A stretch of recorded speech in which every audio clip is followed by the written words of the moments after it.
Let's go, girls. Just tell me that I can and I'll show you things that you couldn't believe.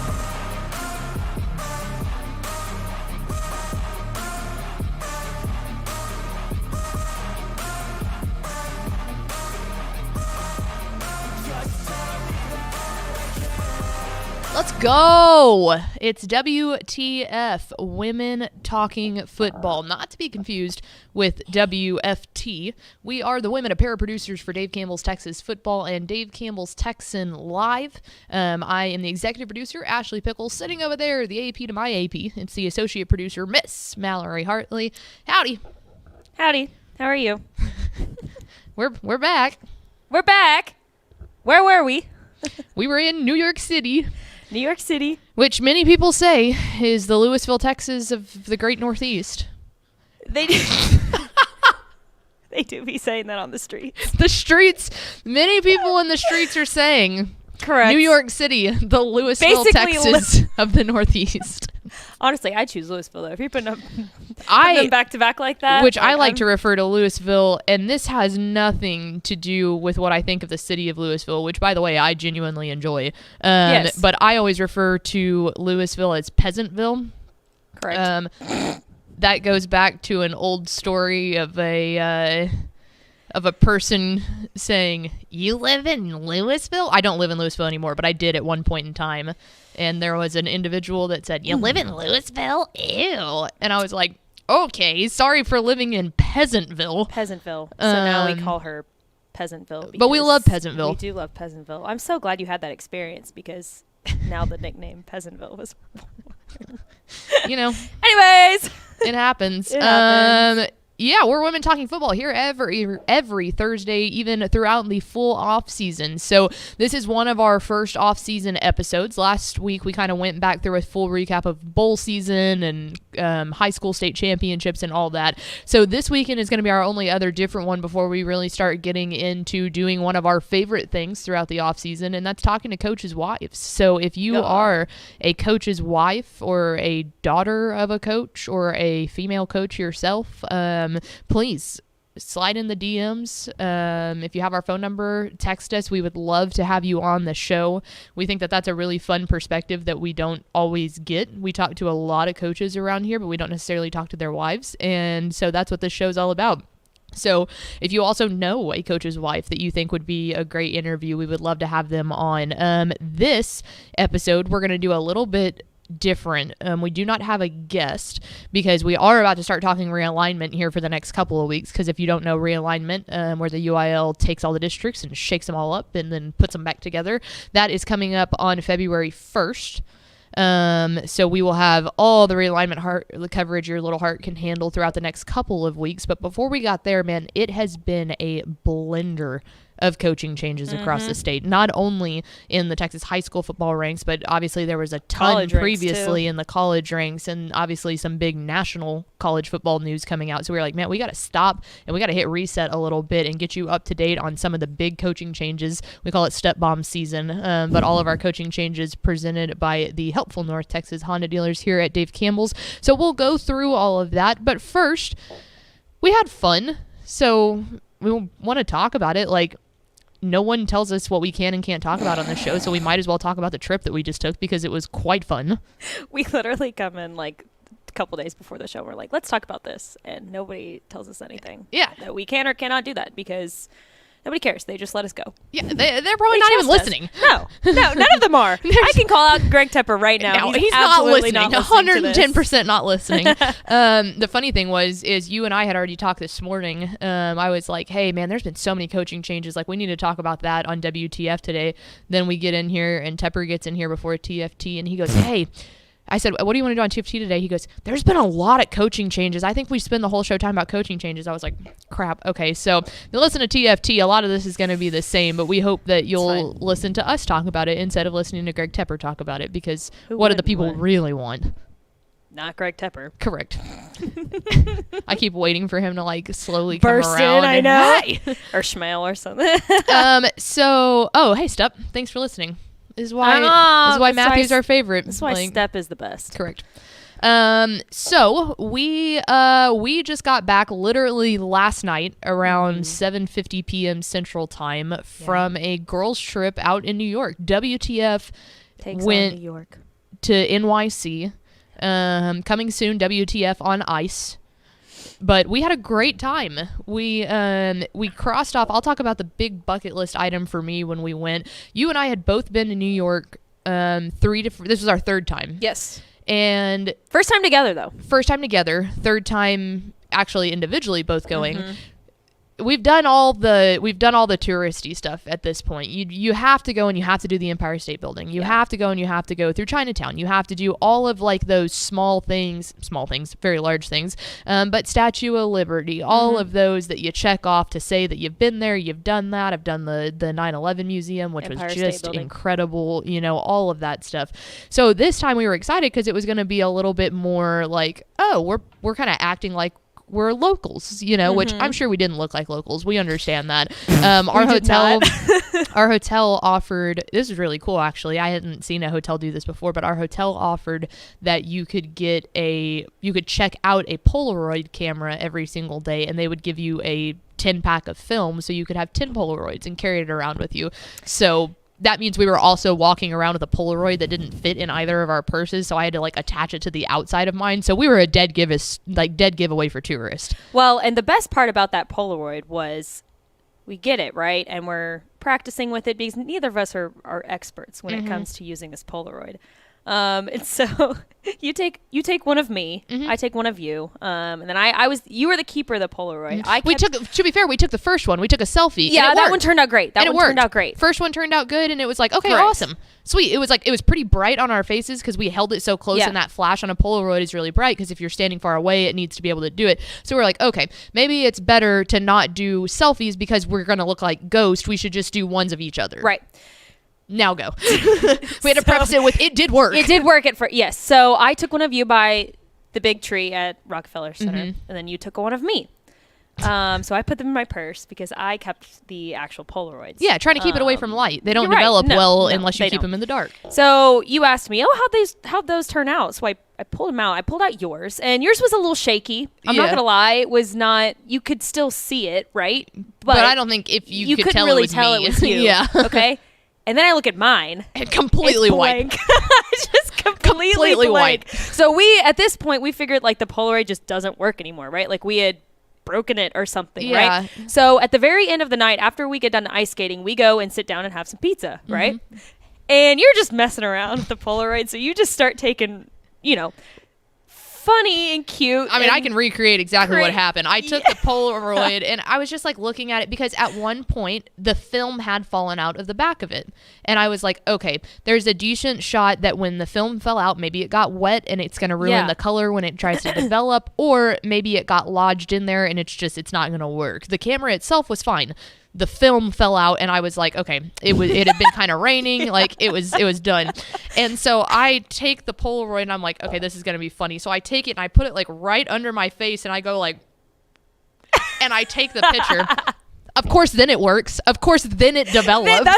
That was the first one that developed after we had like 2 duds in a row, Yeah. 3 duds in a row. That was the one that worked. And I wonder if it had something to do with the sunshine or something. Yeah. Because, or the flash being I too have bright out in no the sun or idea. something, because that was It was the just worst picture I've best- ever taken in my best entire picture life. ever. It was the best picture ever. It was bad.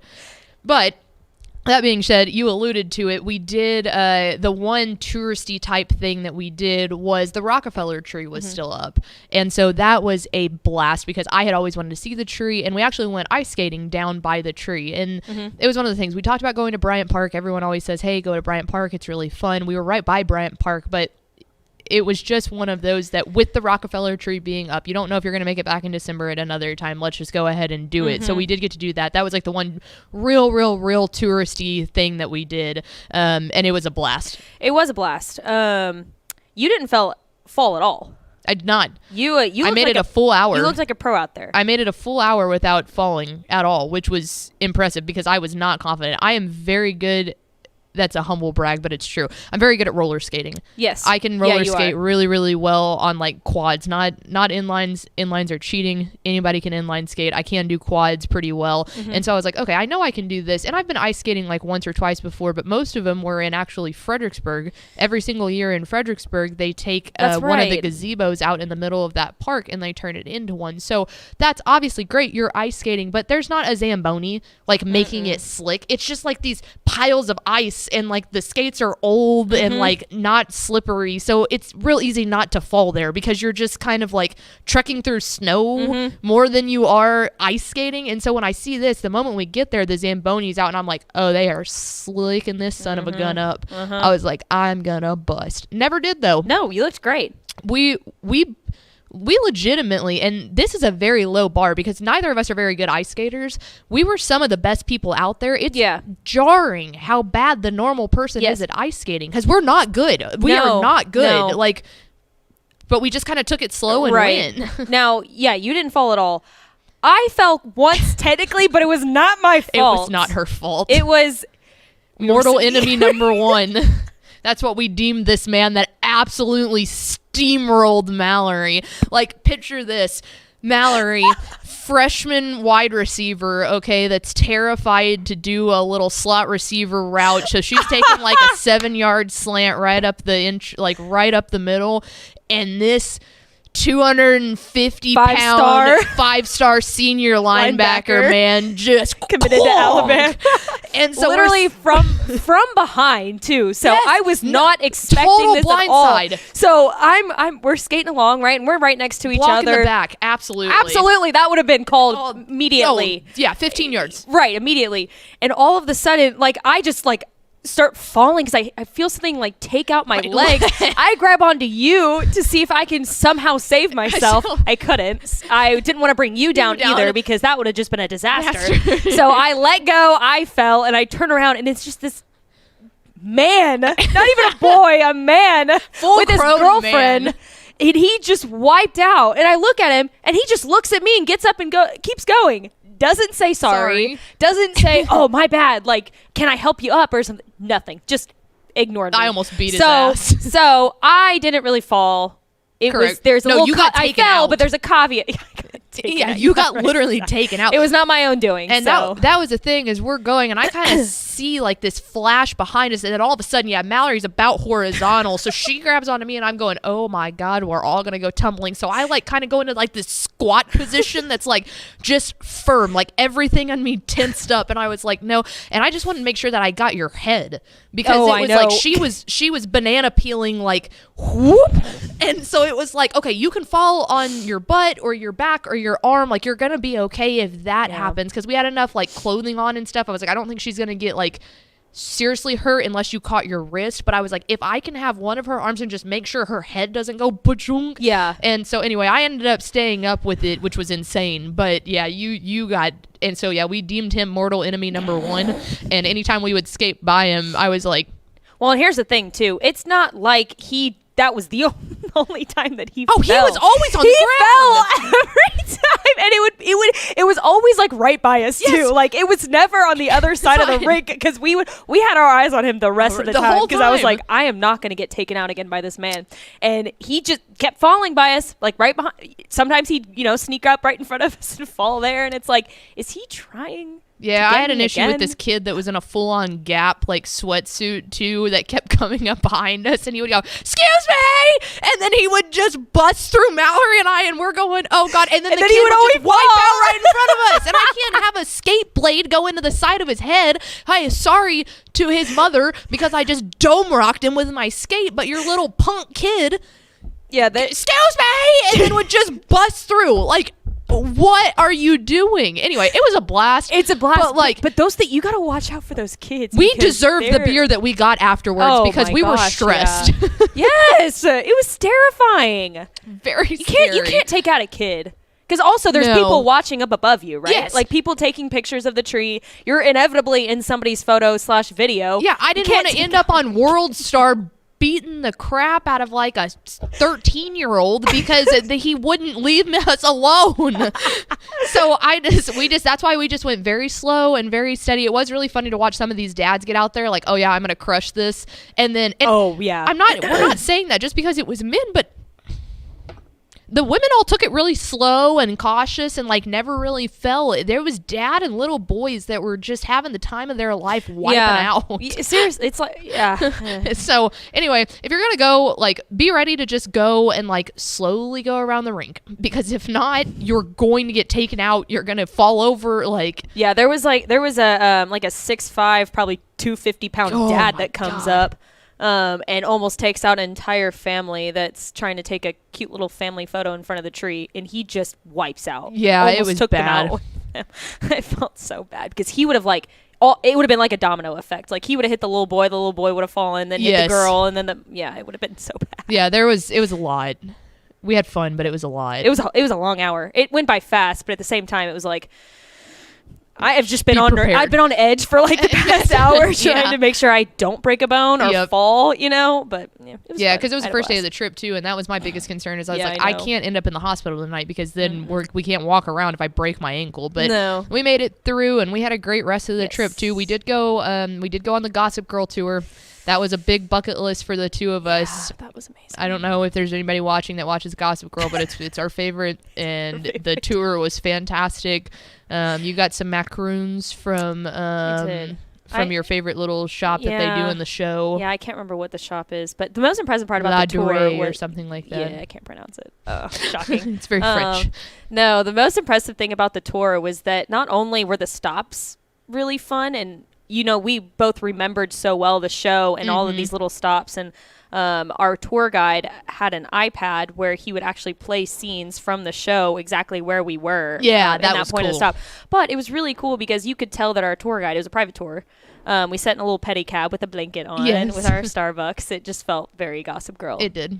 Basic girlish. But it was really cool because like the tour guide, he really knew his stuff. Like it wasn't like he had watched the show once. Like he had watched the show multiple times, and we would start talking about, oh, this happened here, to be like, oh yeah, and then this happened, and it was really cool because we paid good money for this tour, and we definitely got our money's worth. It was an hour and a half. At the end, it started raining a little bit. Yeah, but overall, it was a fantastic tour. It was fantastic. Yeah, he did a really good job. If you're a Gossip Girl fan and you're going, it's Gossip Girl's tour in New York City, and it was just a blast. It really was. And you're right, because it is cool. Because I was wondering, I was like, okay, is he going to be one of those people that he's got his talking points that he needs, and he can tell you everything about every single site that you're going to. Right. But you could tell, when we would bring up like, oh, do you remember this? Do you remember this? And then he knew. So anyway, we had a great trip. Excited to be back, but we had a really fun time. It was good.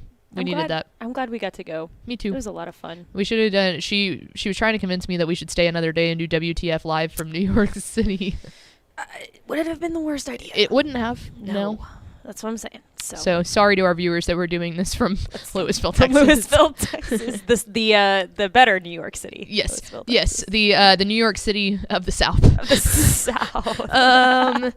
So anyway, there's our New York City extravaganza. Before we get into talking about coaching changes across the state, there are a couple of things coming up that we do want to put on your radar. One, I mentioned it a little bit earlier in the opening, but UIL realignment season is here. It's one of the most fun times that happens every single 2 years. So if you're not familiar with realignment, that's when the UIL sets all of the regions and the districts and everything in the different classifications. A lot of teams throughout the state are pretty much set because there's not a whole lot of other places that they could go, but there are a lot of teams that end up moving. There's definitely some highlighted things of, like, for instance, a DeSoto turned in 5A Division I numbers, and they're the reigning back-to-back 6A Division II state champions. So will they choose to opt up or will they choose to stay down? All of the storylines kind of like that, where will Highland Park end up? We'll go through all of those within the next 2 weeks of,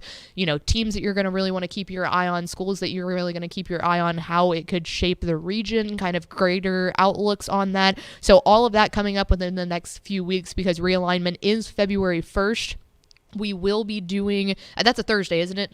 Yeah, we Yes. will not have an episode of WTF on that actual day. The reason behind that is we will be having a massive realignment special on Texas Football Today earlier that day. A lot more information to come out about that soon, so I'm not going to get into too much detail there. But we will have a massive realignment special that will be taking up all of our day. So no Yes. WTF on actual realignment day, but the next 2 weeks will be spent getting you ready for that.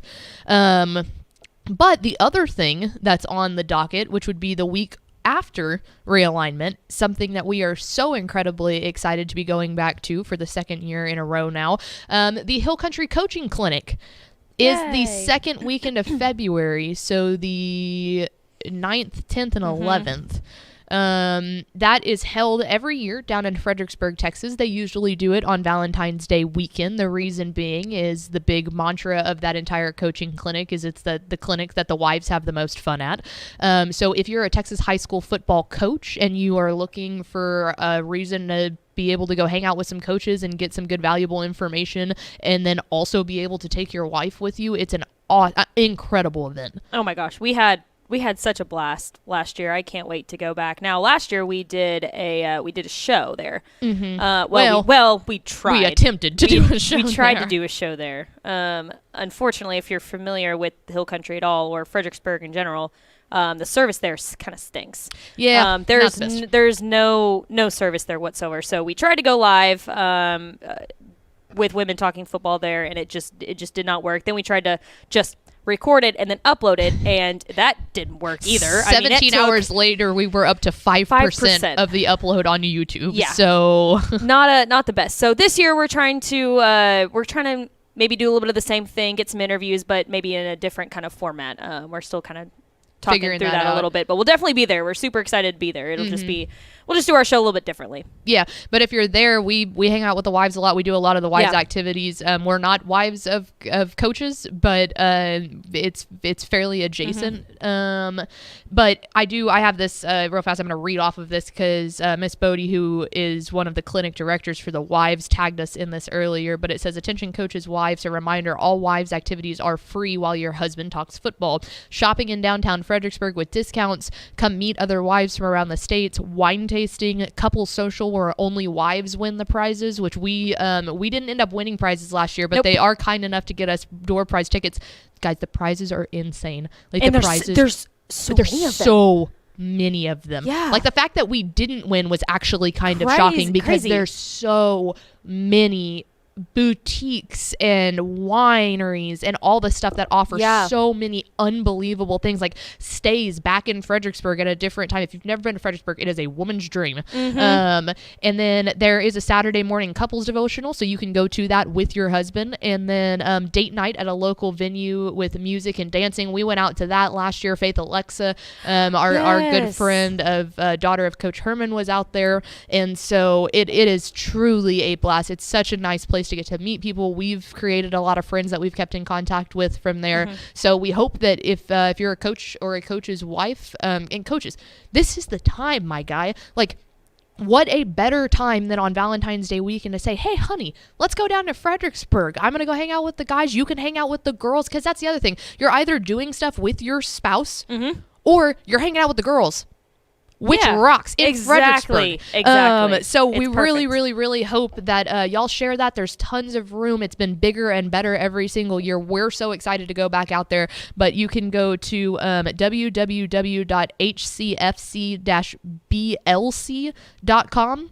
And that's the Hill Country Coaching Clinic. So go out there. It's February 9th and 10th down in Fredericksburg, Texas. So we hope that you will join us out there. We are so excited to be back with the team. And WTF, an official sponsor of the Hill Country Coaching Clinic, may I add. I love it. Yeah, so we're excited. So, all right, before we get to the coaching changes across the state, let's hear a word from our friends at VCR Now. Born and bred in Texas hits a little different, as it should. Texans love doing business with fellow Texans. VCR Now takes its Texas roots as seriously as its many partnerships with schools and universities around the state. It's also why we're so proud to promote our brand in the pages of the Texas Bible, Dave Campbell's Texas Football, and on the airwaves of Texas Football Today. Driven by producing quality broadcast video, state-of-the-art audio, and LED video scoreboards at affordable prices, VCR Now makes sure to listen to your needs in its athletic department before recommending the next best steps. Building great products is our business, and it's our focus on building meaningful, long-term partnerships with our clients that sets us apart. From our 24/7, 365-day help desk, the training lab in our hometown of Red Oak, or our sports marketing business plan that puts money back in the hands of our athletic departments we support, VCR Now is built to last. Reach out to us today at info@vcrnow.com or by calling 855-GO-VCR Now. Again, that's info@vcrnow.com or by calling 855-GO-VCR Now.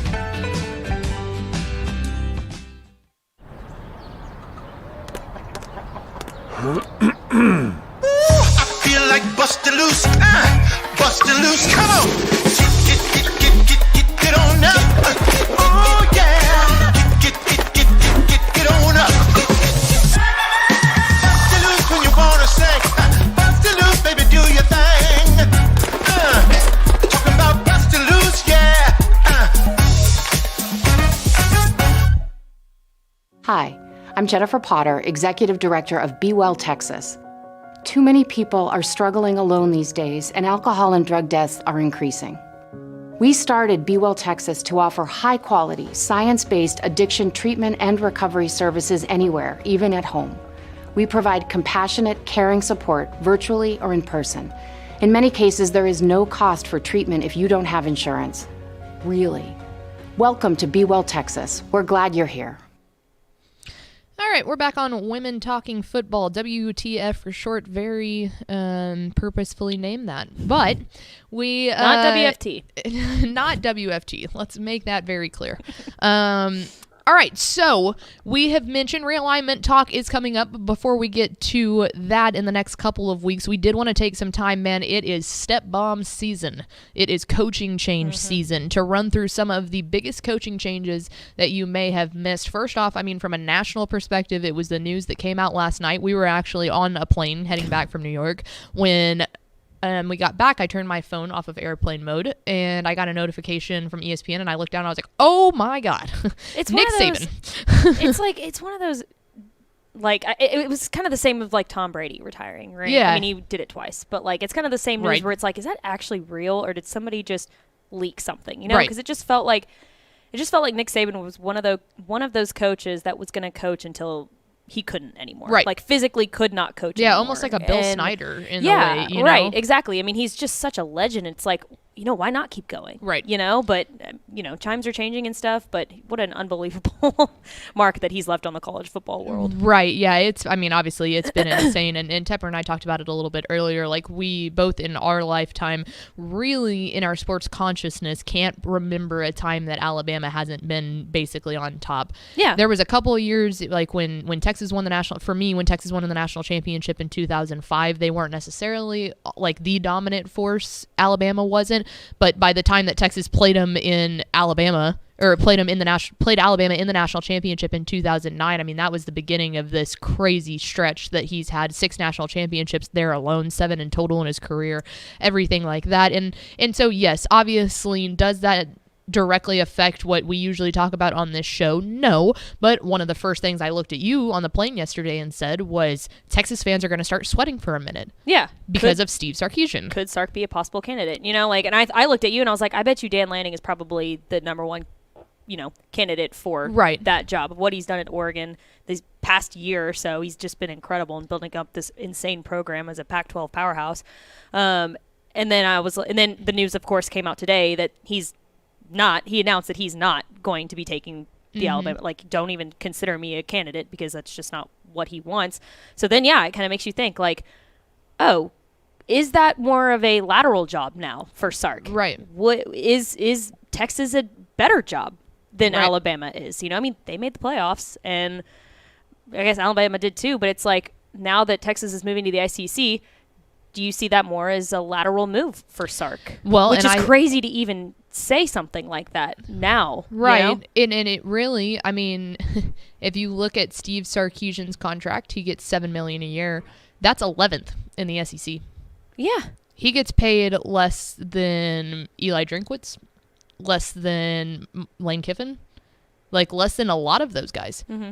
And it's kind of that in and of itself, when we were talking about it earlier on TFT, is shocking enough as it is.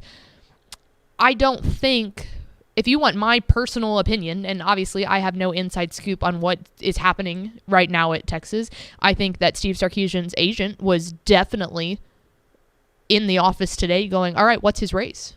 Yeah. Right. What is his raise? Because you can't be the 11th paid coach in the SEC and expect him not to at least flirt with the idea of going at Alabama. Yeah. Now, I don't think Sarkisian, I think there's a couple of things why.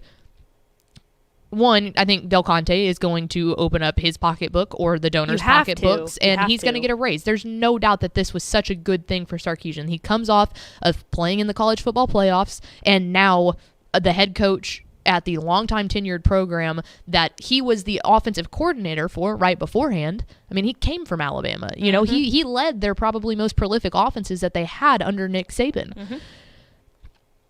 This is fantastic for Sark because he's going to get a pay raise and he's going to get to stay at Texas. He's put so much effort into that recruiting class. They've got an incredibly good recruiting class right now. Mm-hmm. And you're, like you said, you're going into the same conference as they are. You have every right, but he does need to get a pay raise. That will happen. If it hasn't come out already, then it will be coming out soon because there's no way they're definitely going to talk to him. Right. They're going to try and contact him if they haven't already. Mm-hmm. But he would be a clear candidate for the job. I think so too. Well, and also you're getting your quarterback back too in Quinn Ewers. So it's like, and you have Arch Manning on the side. You've got Arch Manning on the side. It's like, why even consider something like that when you basically, again, like you said, the raise is probably going to have to come. Yes. But man, you've got it made there. Well, and then Sark is the one with the ball in his court at that point because he's going, yeah, I'll go talk to Alabama. You're not going to give me a raise. I'll go talk to Alabama. Yeah, absolutely, I will. And he can do that until he's going to get the raise. So it's a good day to be Steve Sarkisian because do I think he's going to leave for Alabama? No, I don't. I think their recruiting class speaks numbers to the job that they've done there. I think with the news of Quinn coming back was huge. Like this was all the perfect storm for him, and I think he's about to walk out with a lot more money in his pocket. I think so too. So that in and of itself, but it is interesting to see where they go from there. Because if they're top two candidates in what I would assume would be the Oregon coach and the Texas coach, then where do you go? Does that open up for someone else? Does that open up a job of, we've always talked about Rhett Lashley being right there on the ledge. Do I think that Rhett Lashley is going to go be the coach at Alabama? No. Do I think someone could leave a prolific program that would go be the coach at Alabama and that Rhett Lashley could take over that job? Program. Yes. And so we went through all of those coaching changes in college football over the past,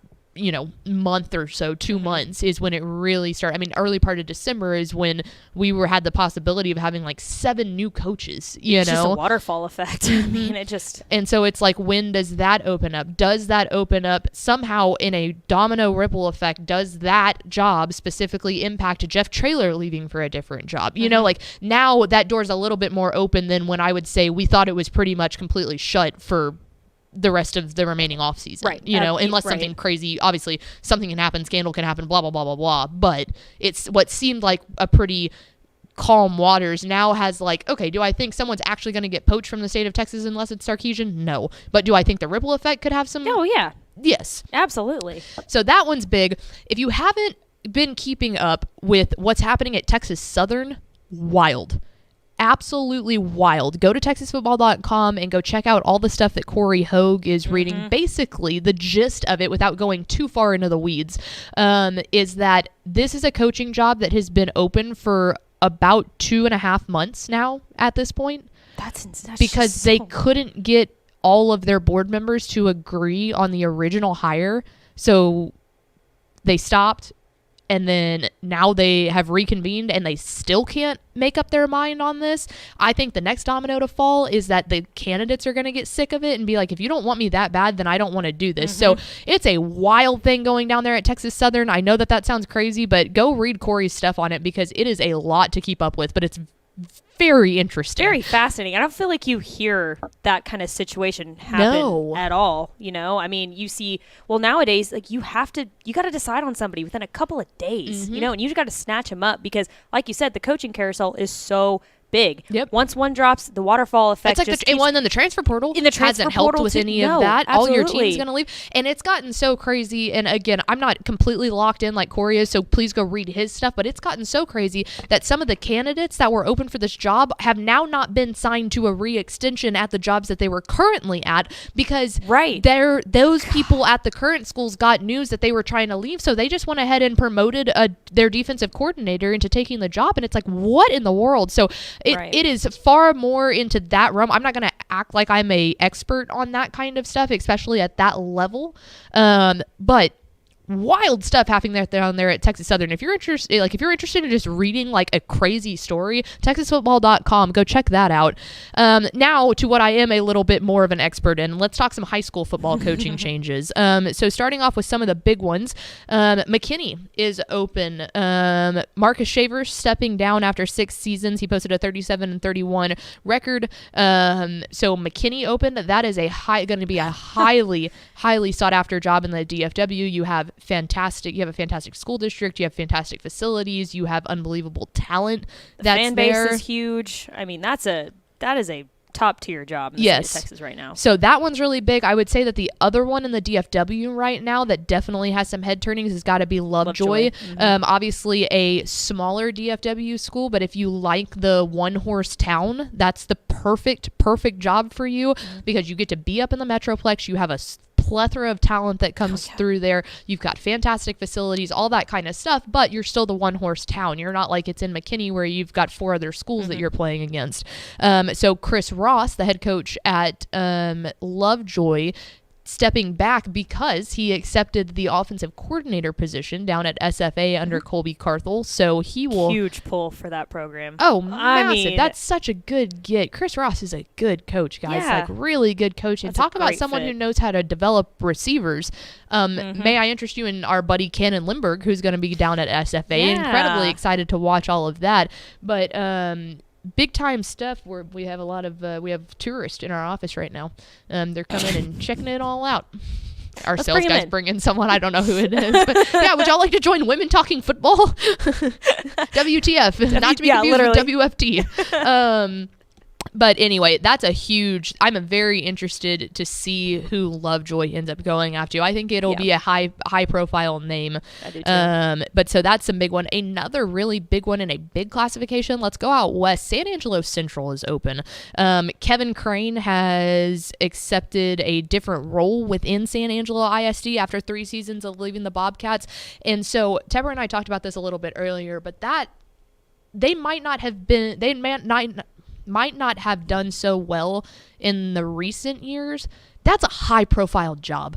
If you were from out there, I mean, that's the creme de la creme of kind of that big country West Texas, but not full West Texas, like central mid Texas right there. That's it. I mean, that's a legacy program. We funny enough, we played them in my junior year of high school in the first round of the playoffs. We had to go out there. We got our butts kicked, but that's not the point. But the fan base out there was incredible. Yep. And they play in that dome, right? Like at this underground, like not it's underground, dug, but it's dug into the ground, and then it's like a bowl. Yeah, it's a bowl. Yeah, not dome, bowl. But it is the coolest thing ever. I mean, just like being a fan out there and seeing the entire town get up and go out there for you. And like you said, it's definitely one of those perennial powerhouse programs in the past, that good old West Texas feel. But that's a really cool, great facilities out there, great fan base. You always got a good plethora of talent out there. It's a storied program. It's a great job, yeah. So very interested to see that one. That one usually ends up pulling a pretty big, high-profile name as well. Yeah. So I know it's a little bit off the beaten path, but if you're from out in that area, I mean, that's the cream of the crop right there. So interested to see. Heading all the way down south, Edinburgh Vela is open. John Campbell is retiring. Congratulations to him. 171-54 in his career record of 20 years. I believe he spent the past 13 or or so at Edinburgh Vela, but really, really happy for him and his retirement. But that's another really good job down there in the RGV. If you're from that area, I wouldn't be surprised if you might see a homecoming with that one, or someone, moving over to get that job. But a program that definitely has big things on the horizon. Another good buddy of ours, DJ Mann, stepping down from Lubbock Coronado after his third year. They went 2-8 this past year. Just didn't end up working out the way that DJ Mann had hoped. It's sad for us to hear it. We love DJ Mann. There's no hiding that. And that was him at his alma mater. But I have zero doubt that he will definitely land somewhere really good, because he's a very talented coach. So interested to see if he stays in the high school ranks, if he thinks about going up to the college ranks, but a highly sought after coach in that way. Then Jack Alvarez, our buddy who was recently out east, congratulations to Coach Alvarez in his retirement.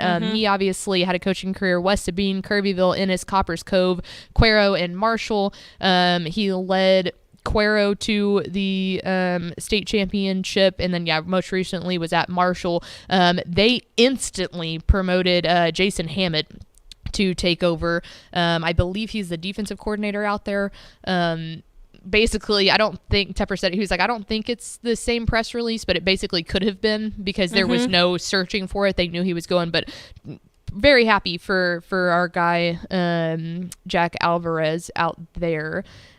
Some more notes. If you're from down in the hill country, Marble Falls hiring Carrie Thurman, or Timmerman. My bad. I don't know where I got Thurman from. Timmerman, who was the Vandergrift assistant. He was hired on December 18th. He has head coaching experience. He was the head coach at Lake Worth, the Bullfrogs, for a while. But Brian Herman has stepped down after 5 seasons.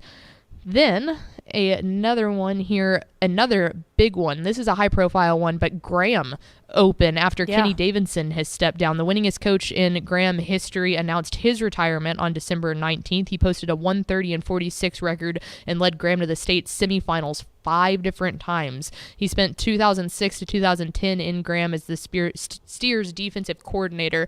So that was a big one. That's a big one. He has been incredibly successful at Graham. Has never really punched all the way through there, but 5 times right in on the the state cusp, semifinal, man, that hurts. But an unbelievable career for Kenny Davidson. He's loved out there too.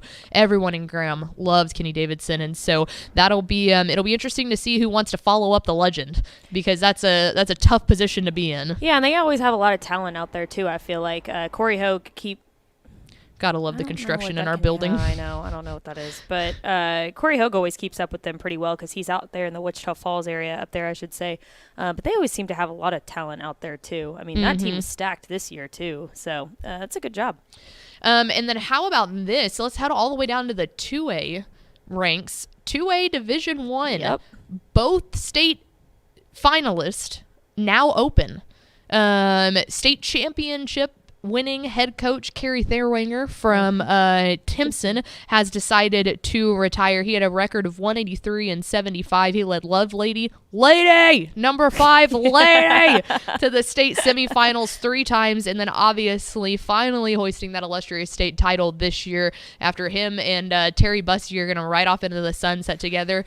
And I brought it up on TFT. It's just perfect. But I love when a coach has been at this for so long and has spent so long as a teacher and a coach and all of that to go out on top. I love that. Oh yeah. I think that's the perfect thing, and I'm just really excited for Coach Thurwanger to do that. Some people might be like, well, why are you going to go out? No, dude, he's been doing this for years. Let the man go on a state championship. That rocks. Why not end like that? Unless you're, Denny Faith, right? Yes. Where you get one and you're like, no, this team's really gonna be, good. I'm going to come back and get another one. Yeah. But yeah, it's like, why not end on a good note like that? And end with your guy too, Terry Bussey. Just especially when you've reached retirement age. Oh yeah, just do it. You know? retire. Go Yeah. spend some time with your wife. You know, Yeah, like, exactly, enjoy exactly, it. right. Yeah, So enjoy it. incredibly happy for Coach Therwinger, and we thank him here at Dave Campbell's for all the time and effort and energy he always showed us. Really, I mean, cut from good cloth human being. And then on the opposite side of that, the state finalists, the runner-ups, the Toller Rattlers, losing Jeremy Mullins. He obviously has done unbelievable things out there, and don't worry, he hasn't retired. He's going to help open Eagle Mountain High, which we're anticipating to be a 4A Division II team out of the Saginaw area. So he's going to go start from scratch. That school is opening this August. Obviously, they'll have to play for 2 years before, as like a outlawed schedule, if you will, until they can officially join the UIL and get put in a district and all of that. So those usually they try to open up on realignment years. So this realignment will show kind of they're going to play whoever they want to play, and then the next realignment they'll be in an actual district as a part of the member of the UIL, blah, blah, blah. This is like their training years. But really excited for Coach Mullins. Obviously, it's funny because there's people like Denny Faith who want to stay at the same program for all those years. There's people that like to take over, like, well executing things and stay there and keep adding to it. And then there's the coaches that he made it to the state championship. They didn't win. He's like, you know what? I want to go start over again. I want to build something up new from scratch. And there are just coaches out there that are builders. Their job is to leave a program better than they found it and to go start another one. Exactly. And it seems like Jeremy Mullins might be that kind of guy. Some guys like to have the success and continue the success. Some guys like to build and then stay at that one school. But Jeremy Mullins, seeing the opportunity to, hey, I took Toller here. I've built this program. I'm leaving it in better hands. The next coach will get to come into a well-oiled machine, take over, and go. I'm going to go hit the reset button and start a new program from scratch. So we'll be very interested to see what he does at Eagle Mountain High. Again, that'll open in the Saginaw area, anticipating 482. So there you go. Some coaching changes. Again, those brought to you by the North Texas Honda dealers. Those are on texasfootball.com/coaching changes. So go see that. Watch Step's Twitter. It's Step Bomb Season. But I'm sure plenty more of those to come. But there are some initial big ones to keep an eye on as those teams likely, I would assume, definitely try to get some of that hiring done before realignment. The other thing is coaching changes do tend to get pushed back some in realignment years because a lot of people want to let the dust settle on realignment before taking another job. So it's a lighter January that leads to a much more chaotic February in realignment years. So keep an eye on that. Yeah. Dude, you're about to go. Yeah, you get back to the DFW area for a good day and a half, and then you're about to go gallivant somewhere else without me. I am gallivanting to El Paso, leaving for El Paso tomorrow, so very excited. Miss 915 gets to live up to her name. But yeah, quite excited. So very jealous. If you're in the 915 and you want to say hi, let me know. But I'll be out there until Monday. Without me. Dude, I'm sorry, but I'm so excited sad. to stuff my face with L&J's. I know. So, I'm so jealous. Excited. Found out that you can bring food on the plane. Didn't know that. Now I know. So you can totally bring me back L&J's. Oh yeah, if there you want. If you want. Yeah. Truth be told, and people might think this is weird, but Mallory and I, before we left yesterday, we ate a massive Chinese food meal, and so good. we would have thrown away half of it, and I couldn't bring myself to do that. I was like, and I'll probably be hungry at the airport later because we were getting there pretty early. I was like, why don't we just put it in our bags and take it with us to eat before we get on the flight? And she's like, can you do that? I was like, yeah, it's chicken and rice. It's not liquid. We can take it in. And so we put our Chinese to go in our backpacks and went through TSA with it, and then we ate it at the airport. I felt funny doing that because I've never done that before, and I was opening my backpack to get out my headphones or my ID or something, and I just smelled it, and I was like, oh yeah, I've got a whole meal in here. Oh, I have my sesame chicken and Please don't flag spring me for rolls this. Yeah, in here. I know, but it was a great idea. Didn't know you could do that. Yeah, Learn any something new food's every fine day. as long as it's not liquid or gel. I don't think you can take Jell-O unless it's 3.4 ounces. You can take liquids that are 3.4 ounces. If you had 3.4 ounces of soup, you could fly with it, but you can't take food. Food is allowed. We couldn't take our egg drop soup, but we could take our sesame chicken. It's okay. I demolished that egg drop soup. I was love good. egg drop It was soup. really Like, good. no lie. It was pretty good. All right. Well, thanks for tuning in. We will be back next Thursday. Like I said, it's about to be realignment season, so we're incredibly excited for that. We hope you'll stick with us. All the realignment news and notes on TexasFootball.com. And then a reminder, Hill Country Coaching Clinic. If you're a coach or a coach's wife, make your husband take you to Fredericksburg. Come party with Mallory and I. Let's drink some wine and have some fun. But we will see you down there in Fredericksburg February 9th and 10th. Until then, we'll see you next Thursday on WTF, Women Talking Football.